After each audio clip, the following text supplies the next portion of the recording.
Spirit,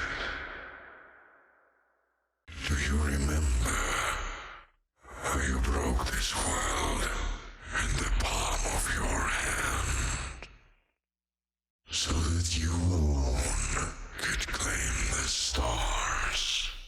Hold on to that remorse, that sorrow, so that we may yet save ourselves.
Yeah, we get it. Welcome to Baionlenja. And welcome back to the Loz 183 channel. And I only have one simple question to ask you. Do you ever get that craving? That need for speed? To b-hop like no one has ever b-hopped before? Yes? Good. Baionlenja is a first-person Metroidvania where your only objective is to go fast and explore this underwater facility, to b-hop all over its halls and uncover what lies beneath the waves, to explore long-left fossils, old data terminals, and to uncover who you are and why you were called here. The first thing you'll notice is the art style. Violent colors and walls lined with repeating textures, clean edges, and that 2000s retrofuturism where everything was neon and had rounded edges. The game is very inspired by Bionicles and movement maps from Team Fortress 2 and Counter-Strike, like surf maps and jump rocket maps and the like. We play as Spirit, a reptilian-looking thing looking for its other half, Gahern, or Garum, really doesn't fucking matter. And in our searches, we explore a seemingly abandoned facility, far, far away from land and deep beneath the waves themselves. The lore and story is kinda sparse, which is a change for the games I usually play and cover, which end up revolving around the story with gameplay acting as a secondary focus. But in Baionlenja, no. The gameplay is the focus, with the story acting as backdrop for those who pay attention and tread in areas long forgotten and abandoned. But there are a few things we can scrape together to come to a better understanding about who, where, why, and what the fuck is going on in this game.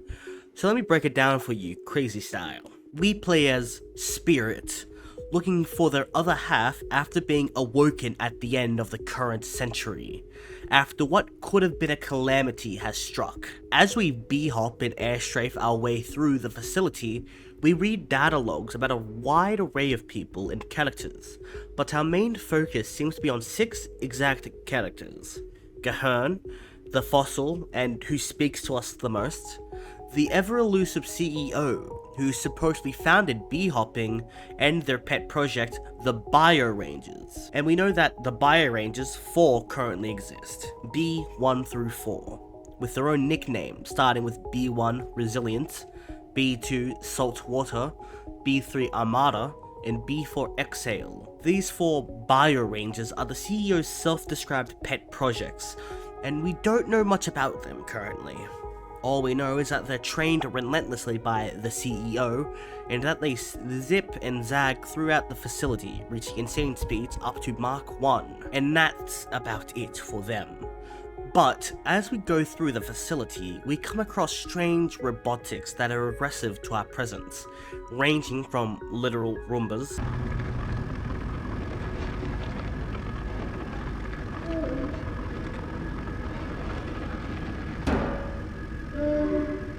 to hulking monstrosities that want to crush us. And through certain logs, we learn that these machinations came directly from the mind of Gahern.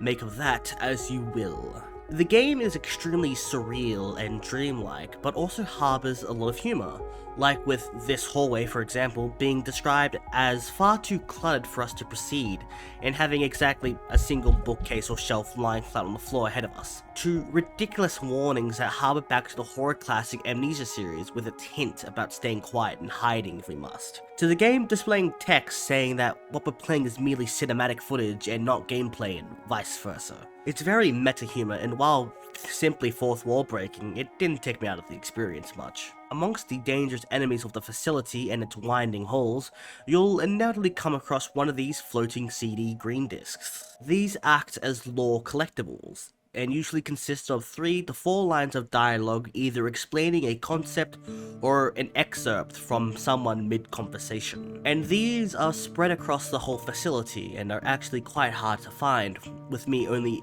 being able to find around 6 or 7 of the 9 before resorting to using Steam guides for some help to find the rest. Once acquiring these 9 discs, we are given 2 rewards, one being a photo mode, which is nice, and the option to change the color gradient that the game is displaying. But yeah, the game currently has 9 to 10 levels, for lack of a better word, where you can hone your bee-hopping and air-strafing skills, and the odd extra hard level, and challenges like time trial challenges where you race against the leaderboard to climb the time, much akin to the COD 4 Kill House challenge, to honing all your skills on the Needle of Galgrim and the Tears of Johor and the Pit of Doom and Despair. I was able to complete both the Needle of Galgrim and the Pit of Doom and Despair, but I'm simply not good enough to beat the Tears of Johor, so... Baionlenja is a passion project made by a singular Finnish dev, which explains everything. The game is currently on Steam, and I implore you to try it out for yourself, as it is planned on receiving major content additions in the near future, and is so optimized to the point that the game runs on Android phones at 60 frames per second, which is pure insanity considering the engine itself is Unreal 5. Anyways, this was just a short video akin to the first Endless Dark video I made, where it's a short condensed video where I explained basic concepts, what I felt about the game in early access, and inviting other people to play it for themselves. As always, leave a comment below if you've played this game or are interested in playing the game, what do you think about it, and stuff along that nature. The game also contains a Discord server for people to join, where you can have direct conversations with the developer and people who have played a lot of the game, and there's like fan art and music. You get the gist of a Discord server, I don't need to explain it to you, fuck's sake. Anyways, this has been Loz, signing off.